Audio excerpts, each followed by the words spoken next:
It was a bit after the fact, and the character is sort of essentially a version of myself when I had one child at 28, and all my friends were dancing on tables at Bungalow 8 and banging bartenders and on the back of a motorcycle, and I was like breastfeeding and suicidal. So I would say that when my book Momzillas came out, which is my fourth book, NBC optioned it. All my books have been optioned and none have been made.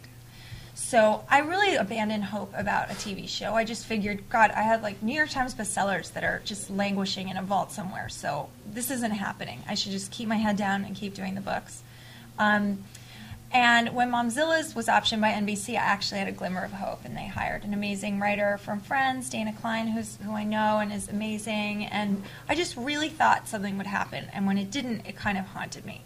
So years later, when I met with Andy Cohen and Lara Spots, who's just been my mentor through this whole thing in developing the show, I said, you know, your parent company owns this book. And while they couldn't kind of blow the dust off it, we thought that the world would be a very interesting backdrop. And so we explored it that way and developed these characters, and just the idea that it's really not about parenting, it's about keeping up and wanting to belong and feeling like a freak, and that you're doing the wrong thing as a mother and everyone's doing it better. And that is highlighted by the fact that we're married to two brothers, and my husband's a successful lawyer, but even if you're successful in New York on the Upper East Side, you feel middle class, and everyone else is wheels up and, you know, jetting off to breakfast in Wimbledon and has a house in the Hamptons, and we don't. So it's difficult, especially because it's my husband's younger brother with his fetal wife who's pregnant with her fourth and is Skeletor.